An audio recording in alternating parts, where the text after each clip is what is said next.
Hotspurs, welcome back. Talking Tottenham every week, no better place to be sat. If it's a win, lose, draw, we'll be here for a chat. Best believe we tackle topics like Romero in the back. Heung-min Son, what can go wrong when he's on form? It's a dream come true, so sit back, relax and vibe with us. Special guests every time here to discuss. Bring your passion, come along for the ride, and don't forget to subscribe, cause... Hello and welcome to another episode of Hollie's Hotspurs Live, where today, ladies and gents, we finally have a win to talk about on a Monday. It feels like Christmas. And with me to do so, I'm joined by two fabulous guests. First of all, David, it's amazing to have you back on the show. How are you, my friend? I'm very well. Let's not forget it's the two wins, two consecutive wins in the Premier League. We're on our way. We're back. Champions League, here we come. I love it. I love it. And also joined by Harry as well. Harry, how are you? I'm very good, thank you. As David alluded to there, consecutive wins, first home win in a long while. So I'm not going to be complaining. Always great to be on this channel, though. So thank you for having me, Hollie. No worries. Like I say, it's actually nice to be able to talk about a win for once as well with you guys, which Absolutely. is great.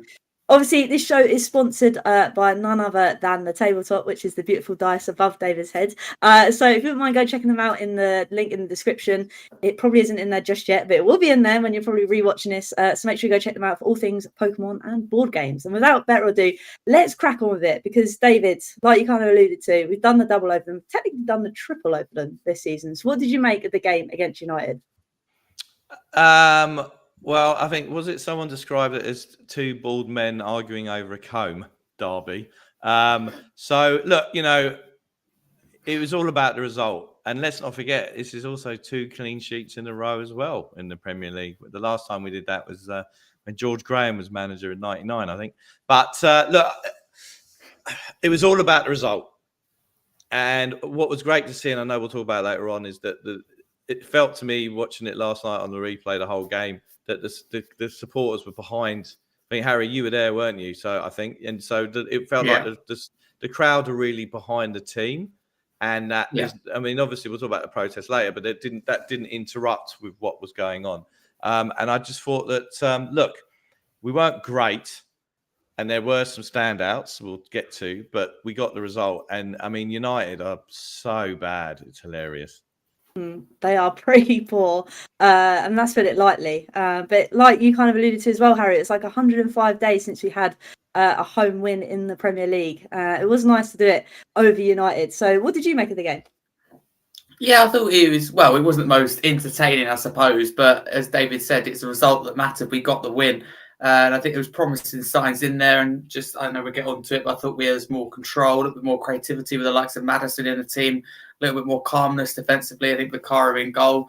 So it was great. We've got an opportunity as well to see players like Odobert off the bench who we pretty much haven't seen at all this season, it feels like. It was a good day all round. It's one that you don't look back and go, okay, we played okay or we played well. It's just one of them. We take the result, we move on and try and climb our way up the table.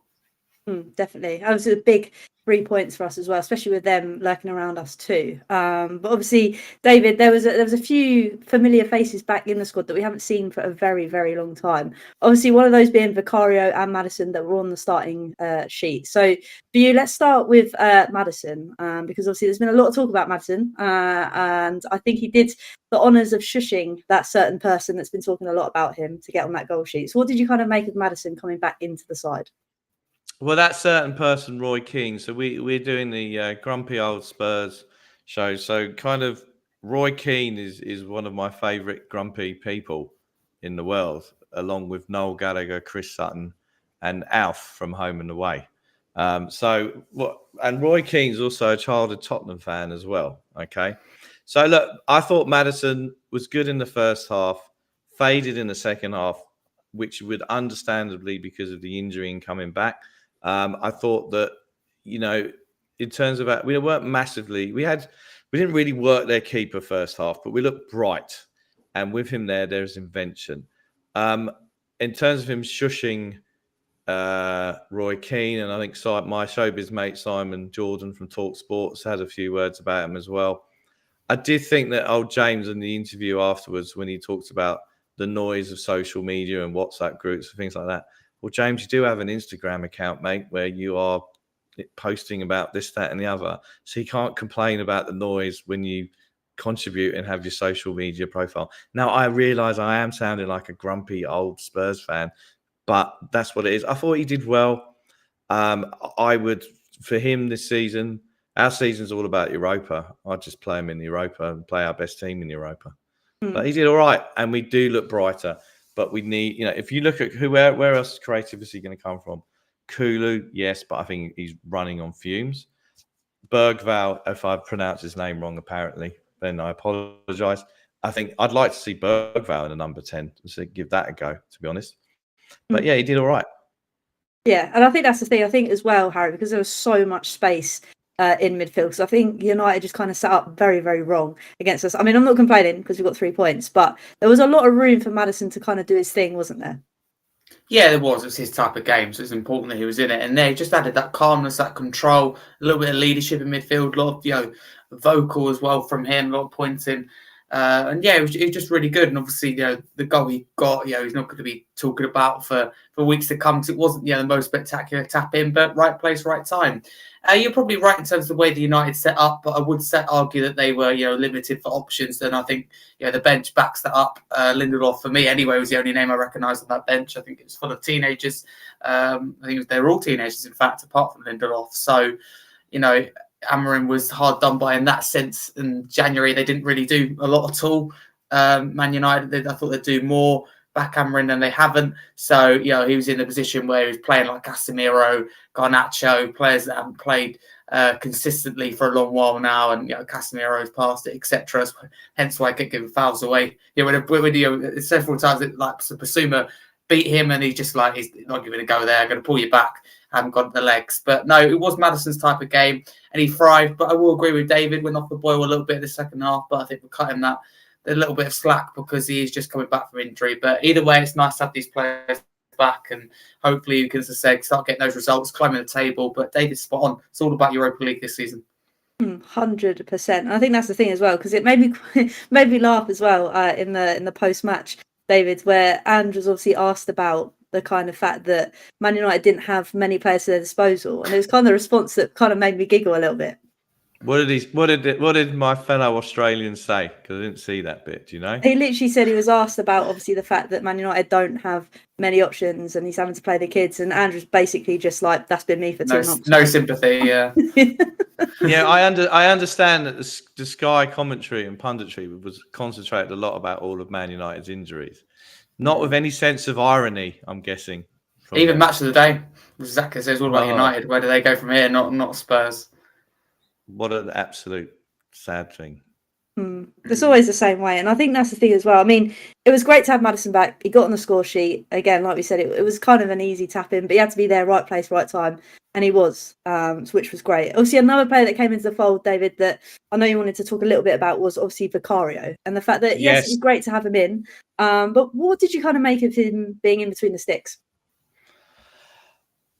I'm probably going to be very contradictory here. I apologise to you too. And I know that Kingsley made a bad mistake against Villa, and it did lead us to talk about crap Tottenham goalkeepers on grumpy old Spurs last week.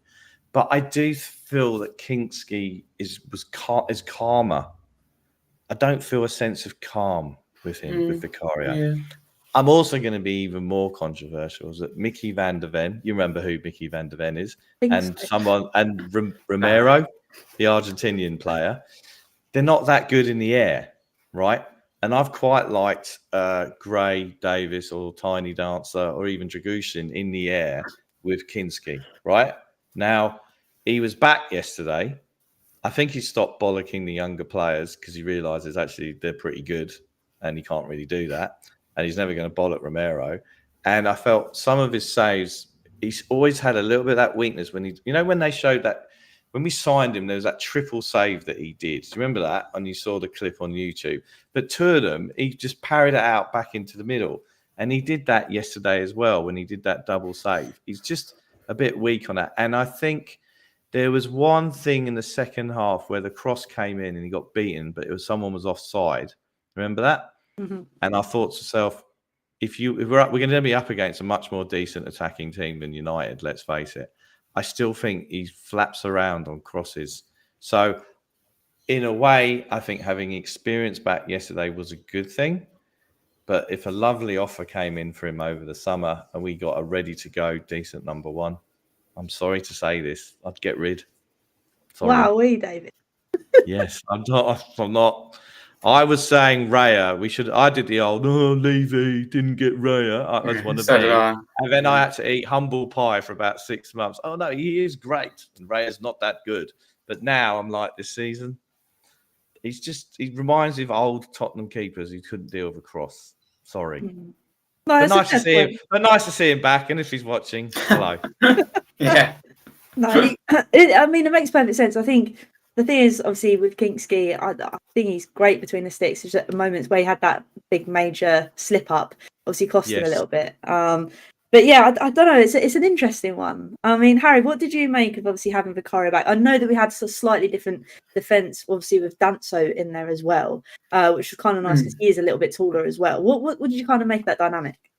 Yeah, I thought he'd done well, but David, a point that David makes is really important. And again, I think it's spot on, is in terms of United, we're going to come up against better attacking teams. So it's hard to sit here and go, what an incredible clean sheet we've got here. But at the same time, I thought that still a makeshift back line done very well. You mentioned Danso there. I thought he was really good, real composure about his game. And what really impressed me, and I think it's a little bit of a criticism towards United, but also praise towards our back line. They were caught offside several times. The players going early. A lot of it was them, but also that line done very well. And Danso, that's something that's hard when you're coming into a new league, a new country, new system, and he just looked natural, like he'd been playing there for a few weeks, few months. So that was credit to him. But yeah, Vicario saved everything that came his way. He was good. I'll park the conversation about long term with Vicario until the summer, but I can understand where David's coming from, because there's been times this season where he just hasn't been strong enough. And there's so many good examples where you can go, look, teams, do they need that stronger keeper to take them to the next level? I think Arsenal had that with Ramsdale to Raya, clear improvement. David again alluded to Raya, and they've got more points on the board, I think, because of him. But at the end of the day, it's a solid performance of Vicario. I still think we've got two good keepers to choose from, but I wouldn't rule out the summer market having to dip into the goalkeeper. But he's here for now. I'd much rather us focus on other areas of the pitch, if I'm honest with you, improving first. But I thought Vicario come in, done a solid job, but he wasn't really tested, if I'm honest. That's the thing, because I think there were so many opportunities for United to score. I mean, the Garnacho one that absolutely went over the skyline was literally through on goal. But that just shows the player hardly has played in recent weeks. It's just there's no confidence, no purpose about the shot. That was Werner-esque, that finish. It was. That was Werner. When is Timo back? Does anyone know? He's not that far away. I think he's back in training, isn't he? Great. Oh, yeah, great. It's good. Amazing. Good stuff. Moving on. Anyway, I think as well, obviously, throughout that game, there was a lot of standout performances. And one of those players, David, I think for me is Djed Spence. It is a madness to think that previously Ange didn't want to play him. And now we're seeing him play absolutely out of his skin incredibly. What have you made of Spence? Not just in this game, but throughout the games that he's played in so far? About a month or so ago, I was on the Spurs show with a guy called Dan Lowe, who said that Djed Spence is the greatest Tottenham player of all time based on his minutes for the club and his performance every minute. So he is indeed the greatest player we've ever seen. I mean, he's fantastic. He's the best fullback we've got at the club. Yeah. Now, I know we might not have much competition with some of the others. However, I'm not a massive fan of having a left back who's predominantly right-footed, but he's actually pretty good on his left foot as well. And he put in some good crosses yesterday. I actually really like him. He does remind me, but he's a better player than Disco Benoit Asuakoto. He's his own person. So he was on the bench injured about 3 weeks ago. Everyone else who wasn't playing was in the branded club tracksuits, the grey ones. He was in his own kit. And then the other night, he had sunglasses on in a night game. Did you see that? I love that's not we're going to football. I think that is brilliant, right? He's got sunglasses on. It's dark. Respect to that. So I think he's a fantastic player. I was in my usual cynical way when I heard the news that we'd given another year extension on his contract, that we were doing a another kind of Levy deal that we're going to get more money when we send him out on loan somewhere. But he's actually signed another year, because I'll tell you something, he should be going into the England squad now. He's been fantastic. And maybe, hope upon hope, we do stick him on the right-hand side. And Johnson played in front of him, didn't he, at Forest in that season on loan? Maybe he brings the best out of Brennan Johnson. Now, that if he manages to do that, he should get a statue straight away, right? But I'm loving Djed Spence. I think he's fantastic. Why not? I mean, it's the Australian way of motivation. Keep them, like that, and then he'll perform. It's what we do down here. It makes perfect sense. And I think that's just the craziness of it all, to think that we had him kind of lurking on the bench, Harry, to now come onto the pitch and absolutely explode. I think there were so many times yesterday where I was thinking, take on your man, he's done it, beat him, and the ball's gone into the box. How many times have we seen, I know we'll get onto the likes of Sonny a bit later, how many times have we seen we wanted that from a player like Sonny to do that, and we haven't? But with Spence, we've got it. Exactly. Absolutely. And where I will agree, once again with David, I think you know how it's going tonight. In terms of, fullback wise, he is our best fullback. I like Porro good going forward, but in terms of the all-round game, I think it's fair to say Spence is a very good defender. He's very good at the defensive work, and he does offer a lot going forward. Of course, it's not absolutely perfect. Maybe the final pass or the final cross, but he's getting in those positions. He's taking on players. We're not seeing this. For me, yesterday, he almost felt like a midfielder at times, taking authority, stepping in at times where Bentancur, Basumas, whoever it may be, or even Maddison in that second half, reluctant to put a tackle in, get a foot in he comes and deals with it. And you're right. There's a time that I remember, it was near, because obviously I'm in the shelf, it was near the corner, and there was 3 United players around him, and he was in the corner. I thought, oh, come on, boys, help Spence here. He got through. He got through 2 of them and then put him, completely skilled the other. It's just really impressive. And that's not a rarity now. It's a regular occurrence. So, as far as I'm concerned, his place should be locked into this defence, even more so than the likes of Romero and Van der Ven. I'm going to put it out there.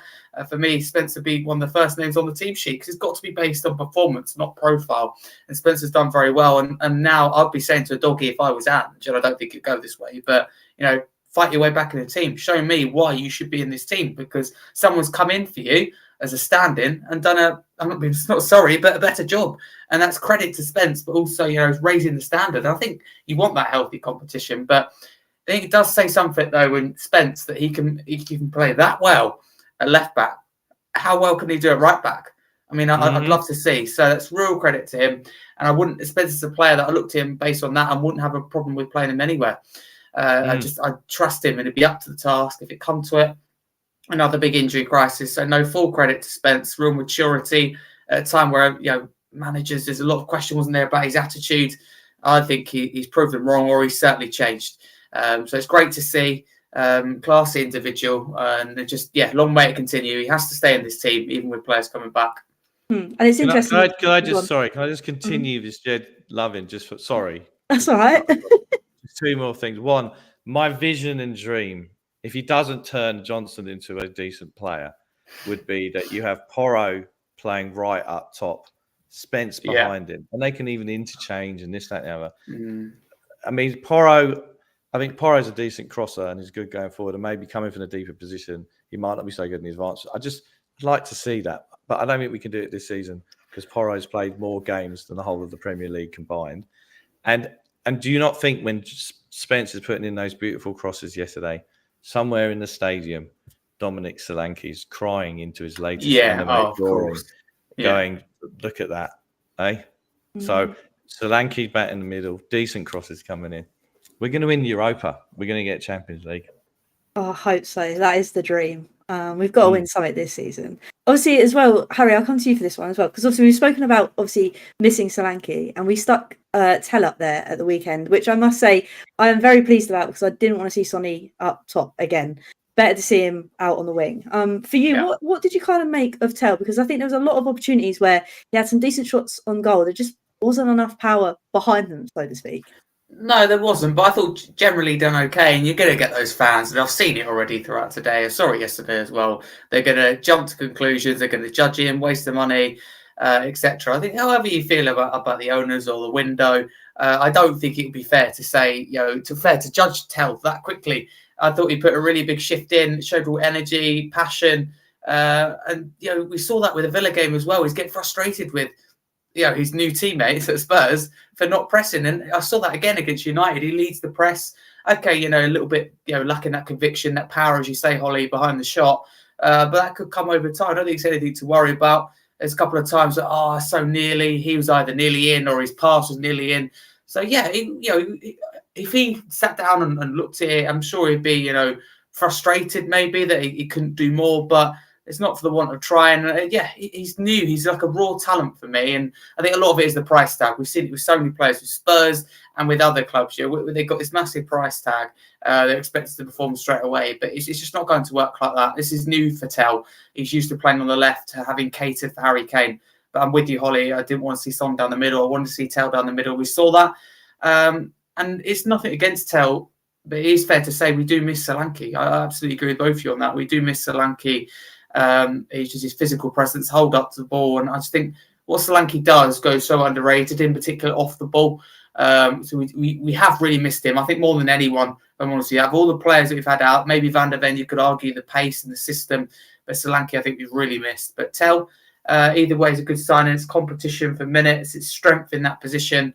But yeah, I wouldn't be judging him after 2 games. Definitely, 100%. So Harry, without naming anyone, what was that worst tweet you saw about Tell? Do you remember? No, not really. I think I've just seen people say he's a flop, and he's a flop, is he? Yeah, I've heard he's a flop, and he's a what was it I read the other day? A cheap marmouche. I think I saw this morning. It didn't add up. It's crazy. There's actually quite a few people that have jumped to conclusions against him. If they haven't as well, they think about him. Yeah, a lot of people make their mind up quickly. Sadly, David, by the look of it, in particular on X, as I'm sure you'll know, and Hollie will know too. Yeah, I mean, with Tell, to be honest, I'd like to see him on the left instead of Sonny, with Solanke in the middle, and my dream Porro, right, or a rejuvenated Johnson with Spence behind him. But I want to know what your plan is for the left. What's your dream plan there? Well, the left-hand side is, so we're going to have Destiny, right? But knowing, and I like what you said, he's now got to kick up the arse because he's not automatically walking into that team anymore, which is what he's had all season. And then I'd have, who's on the left? Yeah, let's get Tell on the left. So we'll have Tell, Destiny, Solanke in the middle, Porro or Johnson, and then Kulu. I don't know where we're going to put Kulu. I mean, Kulu's running on steam now. He's not played very well in the last 4 weeks, which I understand. And I'm not saying I did argue. I'll put my hands up. I said last summer if we got an offer in for Kulu, I'd get rid. I was bored of him going in on his left foot, and then we wait 5 years. It was one-dimensional. To come in. Very one-dimensional. And they say that Ange hasn't coached anyone to be improved. Well, Kulu's one. And I'd say Porro last season because everyone said he can't play right. I thought Porro had a good season last season. This season, he's just played too much. So that's my dream. But my dream in relation to the middle of the midfield, we need a number 6. I felt a bit sorry for Archie yesterday. I mean, he needed a rest because I was worried about him. He looked like someone who's very tired and a bit stressed. So I'm pleased he got rested. But I'd like to see Archie as a number 6. I'd get in a proper decent number 6 as our club captain next season. Spend that money. Buy ready to go. Spend that metaphorical 100 million on Declan Rice. Get him in. Make him club captain. Make sure he's a bit of a bastard. Archie's his understudy, and then we've got 4 million number 8s. I mean, I don't know about Sarr at the moment. What do you reckon? He's got. I think for me, it's the legs in there. I don't. He's definitely got. Gibbo said last week he's got legs, which is important for a footballer. But I think that's it. He's just an energy box-to-box midfielder. Whereas I think wherever you think on midfielders, you can go, okay, Basuma Bentancur, they have their individual qualities. I think that there's actually quality in that midfield, but a lot of it is, 1, can they stay fit? And 2, can they do it consistently? And I'm looking at Basuma and Maddison in terms of consistency. And I really like Bentancur, but if he's not injured, he's suspended, and if he's not that, he drops a bad performance. It just hasn't come together for him at Tottenham. But I actually think he's got the potential to be that, I don't know, that 8. But I totally agree. We need that DM, and then we can push on from that. But we do have options in that midfield if you think about it. Maddison, Kulusevski, Bentancur, Basuma. So I think there's decisions to be made though in summer, and contracts up. Be interesting to see how the club look at it. I think that's the thing as well. We've got a lot of number 8s though, don't we? I mean, I'd say Bentancur is a number 8, and I'd say Basuma's. I would definitely sell Basuma. He is consistently inconsistent. I'm done with him, right? No. But I think you've got. What's this Johnny Cardoza like? Apparently, we're going to get him in. I ain't got a clue. I haven't got a clue now. That silly deal we done. That was that really weird deal. Do you remember? With Lo Celso, wasn't it? Yeah, I still don't get it to this day. It's so confusing. I ain't got a clue. But I think that's the thing. I think you actually forget how many players you actually have because they're either, like you said, Harry, not fit, injured, or they've been suspended or something. When you actually break it down of how many players we've actually got, quite a big squad. They're just never fit any of the time. They're all injured. I know, right? It's just that I don't know. It's a madness. But talking about, obviously, I want to pick up. I always hate picking out one player, but I feel like we have to talk about Sonny and Harry. I'll come to you first because obviously we all love Sonny, 100%, and I think this has come up a few times in recent weeks on the show. The fact that obviously we know that he's getting older, and I don't think we've had the players to be able to rest him. But like that game against Manchester United, feel like Ange maybe should have brought him off a little bit sooner, just because of how many minutes he's played, how much we rely on him. What was your kind of, obviously, I think it was like, what was it, a couple of minutes left? Obviously, say if I'm wrong, because I can't remember. But where he brought Sonny off and put Agombar on. Do you think maybe he should have come off earlier? What was your kind of stance on Sonny, obviously, at the moment? Yeah, probably. Obviously, I love Sonny. I think he's been a really good captain and servant to this club, but I just look at him and he's painful to watch, and there's nothing necessarily against him, but it's painful to see a decline, and a lot of people will jump in and go, he's washed, he's finished, and he certainly is struggling at the moment. There's no getting away from that. It's no secret. But I think he's another level, to put it out here, to be super clear for us. It gets clipped for anyone anywhere. But if you look at Salah with Liverpool under Slot, one thing they've done this season, if you look at it and stats back it up, and again, you could just see it from the human eye. He's not tracking back. He's doing less, and I think that's purely deliberate because it happens every game. But the end product for Salah's higher than ever. He's going to break his own personal record this year. I think he's going to win the Golden Boot. He's going to absolutely smash it out of the park as he continues to do as we speak. But he's been asked to do less. So for me, there's got to be a way with Son. I don't think Ange is adaptable in that way, or how it will affect the team. You've got to get that balance of getting the most out of Son, but also impacting the team in a positive way rather than negative. And I hate to say at the moment, but Son isn't positively certainly on the pitch anyway, positively affecting the game. Certainly not enough anyway. So I'd find a way to keep him up top and use him for those quick counters when necessary. Big, more important against bigger teams. But I think Son's been in this team for a long while because we know he takes his one-on-ones, his big chances, his captain, etc. But he hasn't even been doing that recently. That's the problem. Villa proved that, yes, good save Martinez, but he's not even taking them. His touch is off there. And he had a couple of moments, actually, in this game where I thought, that's a lot better from Son, but it isn't consistently backed up. So he's really a player that we should, for me, just be using every now and then from the bench. But yeah, Ange had those options there. Agombar, if he's on the bench, he's fit enough to play. As far as I'm concerned, he had Mikey Moore there, still a good option to use. And we've seen him on the right, not as good there. I'd like to see him on the left. So yeah, Ange probably should have made that change earlier. It didn't cost us in the end, but yes, we need to find a way of getting the best of Son. It's an ongoing discussion, isn't it? I think we all want him to score, we all want him to do well, but I don't think it's a situation where he goes on a goal scoring run. He might have a good week here, bad week here, but it's just too many games for him, too much to do. I think he takes on too much responsibility. I think we're seeing emotion as well from him on the pitch. I think that represents how he's feeling at the moment. So it must be really frustrating for him, but something has to change because it's painful to see him like this. And it's something that I don't want to keep watching, sadly, David. I don't think we've had the players to be able to swap Sonny out because, again, he's not effective down the middle. Again, at the moment, it's not being effective down the left. It's just very hard to watch, isn't it? Harry, sorry to disturb you further, but I agree with. We're agreeing a lot with each other. I'm sorry. We are. I like this. We are agreeing a lot. So Sonny, a few things to say there. Well, first of all, he's met the king this week. Have you two ever met the king? Come Yeah. on. Well, look, a couple of years ago, I dared broach the subject that we should sell him when we can get some money for him, and I wouldn't have sold Kane and Son in the same window. I don't want a repeat of the Keane Berbatov debacle from about 10 years ago, whenever it was. But you look at Liverpool, they had Salah, Mane, Firmino. They got 40 million for Mane. Firmino went on a free, I think, to Saudi Arabia. Yeah. And Salah, the thing with Salah is that he has played less international football because I don't think that Egypt were in a tournament. True. Yeah, okay. So he's played less international football. I've also triple captained Salah this week, which means he won't have a great week, just to be clear. And I think the thing with Sonny is this. There was one moment in the game yesterday when Maddison did that through ball to him on the left, the defence splitting pass, which was the Kane to Son move that we saw, right? And Maddison hasn't done enough of that for Son, and that's where Son thrives. I don't think Son can beat a man anymore. We do have a little bit of a little joke about him on Grumpy Old Spurs that we need to have less cuddling and crying from him. Does a lot of cuddling around a training ground, and then there's the crying. Not saying anything is wrong crying, but when your leader on the pitch starts crying at different points, that's not great. I don't think he's a captain. Sorry.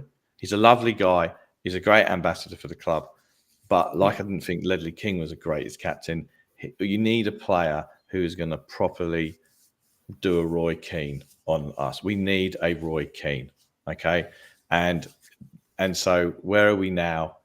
He's played far too many. We've run him into the ground, both club and country. But country, fair enough, that's their right. But as a club, we haven't properly succession planned for him. We haven't done anything like that. I mean, don't forget our good friend Brian Hill, who had a birthday this week, which was on the Tottenham media. Happy days. And then you've got Odegaard, who had that awful injury. And I don't know about Odegaard enough, but I wasn't exactly sitting there going when we signed him, oh yeah, he was brilliant against us and blah, blah, blah, which some people have said. So I would be thinking to move him on in the summer. I don't think we're going to get any money for him. I think there's an extension. I'd have done the Kane, Son in different windows, moved them on. I'm a nostalgist. I'm not a sentimentalist. He's been great for us, but I wouldn't have. I mean, he took him off in the 85th minute yesterday. He should have gone off a lot earlier. I'd like to see Odegaard and Mikey Moore, or Tell, as I was saying, in my dream lineup, in his position, and either move him on or use him as a club captain something next season. Sorry. No, I think that's the way we've got to be about it. I mean, it's just sad to watch, to be honest with you. And the fact that we keep using him because he is Tottenham. And that's just the way to put it. He is Tottenham. Since we lost Kane, he is Mr. Tottenham. But sadly, you can't do that with a player that's aging, that you watch on the pitch that you can't beat a man. And you've got players now that are on the bench back fit. I mean, granted, before they weren't fit, so Sonny was our only option. But now we have that kind of leeway to kind of mix things up. It's about time we do so before we completely put him in the ground. But obviously, we're going to look ahead because United's done 3 points, lovely jubbly. We've moved up the table, which is fabulous. But obviously, next, Harry, we've got Ipswich away. So that will be an interesting one. And I never like to predict games as Spurs at the moment. So I'm going to let you have a go, Harry. So how do you kind of see this one going down? Yeah, you set me up there. This is going to be tough. Ipswich have shown, this season they have that fight in them. Okay, they haven't been the best at times, but very rarely have they got turned over in a game. There's only been a couple. I think Man City was one. I think at Portman Road recently, but very rarely, if you look at their games, they get turned over. A bit like a Luton Town last season. They fight, they're in every game, just whether they get the points or not. I see it's a very similar situation. But they certainly fought hard with 10 men against Villa. And they got a massive draw. And this is a massive period in their season because they've got us next and they've got Man United coming up. They've got really big games here, there and everywhere, which really determine their season. So they want every point they can get. And we, know that any football fan knows that club down the bottom, home games are so important. They are for Ipswich if they want to stay up. So they will show fight. Players like Delap will make it really hard. That physical player will make it hard for our back line, the likes of Danso. Assuming he starts at one, it'll be difficult. So I think it's a game that we're really struggling, but I hope that, again, these players coming back makes a difference, so we can get something from it. Shall I give my score prediction now? Yeah, go for it. Go on then.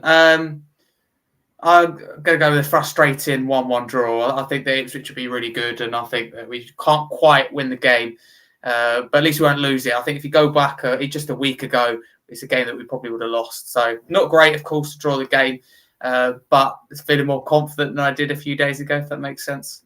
No, that does make perfect sense. But how about you, David, as well? Are you kind of feeling the same sort of vibe? What's your kind of thoughts going into this one? So before the home game, was that the game we beat City away? Was it the weekend before? I think it was. All blur into one. So our greatest performance in the league. Yes, it was, wasn't it? Yeah, because people laughing at that. I remember that. That is fundamentally Tottenham, left, right, and centre. And are they third from bottom? Sorry, I should have done some research. Apologies. I should have done some research as well because I ain't got a clue. Yeah, they are. Yeah. I mean, Southampton are gone. Who was second from bottom? This is bad. Southampton, Leicester, Ipswich, isn't it? Then it's Wolves. I think West Ham. Right. Yeah. So how Ipswich, Leicester, Southampton. Have Ipswich got a fighting chance? What's the gap between them? Oh yeah. It's 19-17, so yeah, they have got a chance. Right. Okay. So I'm going to go for a Desmond Tutu. All right, because you went 1-1, didn't you, Harry? We're going to have to agree. We'll have to. I can't say the same score, can I? So we're going to go 2-2. Tiny Dancer's going to have to play well against Delat. Vicario's going to get massively tested. Yeah, absolutely. Like massive. Up against Delat from corners. Goodness me, you got one of the most physical players in the league, and probably one of the weakest. So, I mean, if there's a time to put Destiny in, stick him on at the left, Spence on the right. I mean, all of United's attacks yesterday really came from Porro's. I I had my notes of the game yesterday. Where was Porro on some of them? So I'd have Spence on the right, and then you got to have Ben Davies there, bit of experience and grit. This may not be necessarily a Maddison game, to be honest, and but I'll take a 2-2. But it'll be tough. I mean, when did the last time Ipswich did the double over us? I mean, I reckon early 80s, because that's when they were really good. So there we go. I think it'll be 2-2. But don't forget, we've kept 2 clean sheets in a row. That is true. But, it's Spurs. Pragmatic and ball. Come on. I think as well, the only saving grace is the fact that obviously we've got a bit of a rest this week, if that can be something or account to something in our favour. Because obviously we've normally been boom, bash, bosh into every game the last couple of weeks. So hopefully that works in our favour. And like you guys say, the fact that we've got players coming back, settling back into the squads, hopefully they're up for a fight against these others. Because like you say, it's not going to be easy. But I'd happily take a point at this point, to be honest with you, against Ipswich, which again is sad, but I don't want them to do the double. So a draw would be lovely. But anyway, before we kind of say our goodbyes and move on, obviously the last point that I kind of want to bring up tonight is the fact that obviously before the game and after the game at the weekend, we did obviously have the protest. Now, David, I'll come to you first because obviously seeing it from afar, obviously we all saw your lovely post on Twitter of you with your banner as well. So what did you kind of make of the protest this kind of time around? So just for a point of record, I was accused by a caller on the lads at Tottenham of being naked behind that poster. Let me make it very clear. I was not doing an impression of early Red Hot Chili Peppers. So let's make that very clear. Okay. I thought so absolute praise, compliments, kudos to the guys and girls that changed for Tottenham. They did a great job. You've had most of the guys being the public face of it, but I know there's the likes of, I think, Heidi did a huge amount of work. A huge amount of work's gone into it. Liaising with the police, liaising with the club, all that kind of stuff has been massive. It was absolutely fantastic to wake up early yesterday morning, obviously see the result, or the end of the result, and see and it's the biggest turnout that I've seen, right? And it's respect to those people who've been doing it originally in the first place. Those who don't abuse other people, been doing it, the nice people. Mm-hmm. And then it's great to see. I think it's got the mainstream media attention for the first time for a long time, probably since the Super League, right? And I think strategically we've got to keep that up. So hello to Donna Cullen if you're watching. But at the end of the day, I thought it was fantastic. It brought people together. I think they did a great job in kind of getting the international fan base involved as well. I'm not talking about me, about others as well, right? And I think that's great. I think strategically between now and the end of the season, my view to the guys would be, and girls would be, work out what different points that you're going to do different stuff, right? If you did a march every month, I'm not sure. I think that will not work so much. I think you time something around when the next wonderful set of accounts come out, and we'll see what the board have paid themselves this time around. And I think it was great because the mainstream media will move on from this. If we get an uptick in results, which we all want as fans, and I get that, but the trick is to keep the discussion and the spotlight on the ownership and ask the questions at strategic points when the accounts are coming out. And like, you know, different parts of these. If we go out the Europa, which I hope we don't, I want us to win it, the attention will come back on it again because there'll be another trophy this season and all the rest of it, right? That's where it has to be. But I think they did a great job. All kudos to them. And I think it's great that all the channels got behind it as well. Even the one who had a trembly lower lip because they were a bit sad about something, that one as well. I think it's what, and I think the biggest thing as well for me is the fact, again, it's that kind of energy of everybody's there for change, regardless of what that change kind of looks like. It was there all together for one. And I think the biggest thing as well, like I said, the coming together of international fans, those fans that may not want the board out, but want some sort of change, whether that be THFC on the seats, something to represent Spurs. And I think for me, H, I don't know about you, it was more the fact of, again, the biggest numbers. Obviously, I was there for the Super League. The numbers weren't big, but it was still there. But that made a massive difference, I think. Yeah, it was huge, and I think David speaks well about it. Credit to all involved. Change for Spurs worked really hard for this, and it's not just the people you see, maybe that do all the interviews and the face. David mentioned that there are people behind the scenes work so hard. There's more that goes into it than we think, and it's really well thought out. It included everyone, very accepting, peaceful, which was important because maybe someone like myself, other people, problems in the past. There's nothing against anyone, but it was whether is it going to be peaceful? How's it going to be done? There was a lot of worries going into this, myself included, about backing it. And they were all answered. It was completely, everything was done properly, thoroughly. The communication with the fans was excellent, and the numbers, I mean, amazing, another level. And yes, as David said, it did get the mainstream media attention all through the week. GB News, BBC Sport, Sky Sport, you name it. So we knew it was going to be big. But it was a lot better than I expected. But even the sit-in protest after the game, there was still a lot of people there. It may not look like a lot when the stadium's empty, but the noise they created was something else. And the club are worried when they play the speaker at the end for longer and they try and keep it up. I was in the shelf side, and sadly everyone had gone, so I was the only one in the shelf side able to take part. But from the park lane, it looked fantastic. So no credit to all involved. But I will go off what David said is, regardless of the result, we have to see this. We can't be winning a few games and all of a sudden everything's okay. Which I'm not being funny. I'm going to say it. I think we've seen in the past.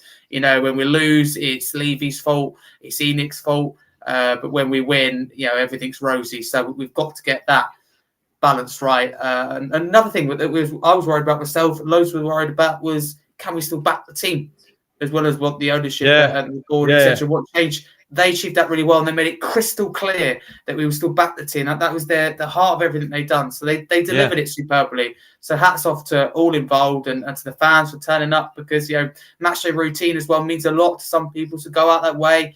It helped obviously being a nice day, but no, it was great to see a lot of noise. A lot of people put a lot of effort and time into that. People come in from different parts of the world as well. David mentioned international fans taking part, doing their bit, contributing.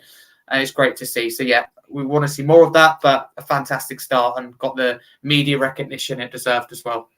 100%. And I think that's the biggest thing. Not only the fact that obviously everybody was still cheering on the team, but there was that kind of separation between, yes, we want to support the team, but we're also supporting this movement, which I think was the biggest kind of thing of it all. And again, like you say, hopefully this continues, because like you say, Harry, when a few results go well, the kind of noise drowns out a little bit, but hopefully this momentum keeps coming in. Whatever anybody sees as change for Spurs, does happen for them, because I think that's the biggest point as well. And there's no bickering between fans, because it's also lovely that we're all united on one front. But yes, even those with the wobbling lower lip last week, they're happy as well. That's nice.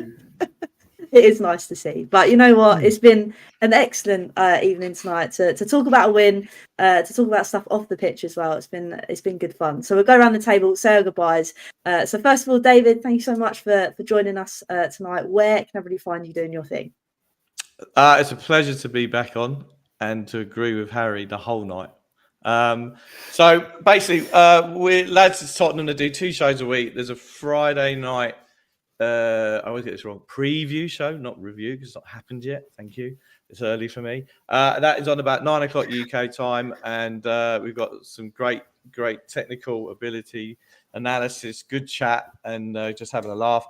And then on Tuesday night, 7 p.m. UK time, I think that's right, we have Grumpy Old Spurs, where myself and my fellow grumpy old man, Gibbo, who's not as old as me, I am properly grumpy and old.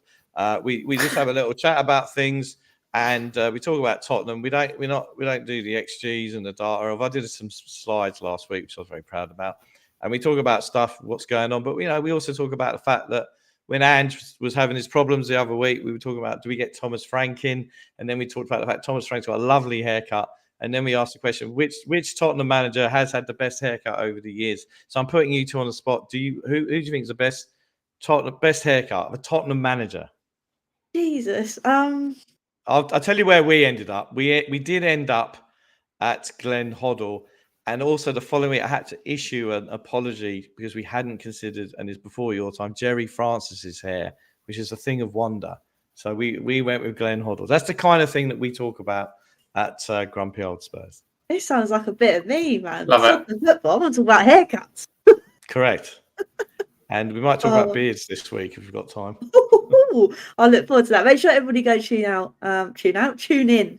They do tune out after about 20 minutes of my monotone. The numbers drop. Yes. Oh, don't be so silly, man. Go check out David and what he's doing over there. And also, Harry, it's been great to have you on too. Where can everybody find you doing your thing? Thank you very much for having me. It's always great to come on. You can follow me at HarryScarf22 across all socials. I'm a football content creator and YouTuber, regular at Spurs Kings TV and Chris Cowlin's Spurs Chat podcast now as well. I do have my own YouTube channel, podcast, Scarfy Spurs. So a lot going on. But no, thank you very much. Great to come on and talk about a win. I mean, I do a show down there after yours on a Monday, which you're on very soon, a few minutes' time. It's been therapy session after therapy session again this season. So it's nice to talk about a win and a clean sheet. Indeed. It does feel like Christmas again.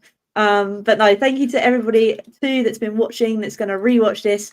Do really appreciate it. There is unfortunately no Hotspur Huddle again this week because I was awful last week and now the boys have let me down this week. But I guess that's kind of my fault, karma, I guess. But Hollie's Hotspurs Live will be back next Monday, where hopefully we have another win to talk about because it's been good fun tonight. But like we always say, until next time, come on you Spurs.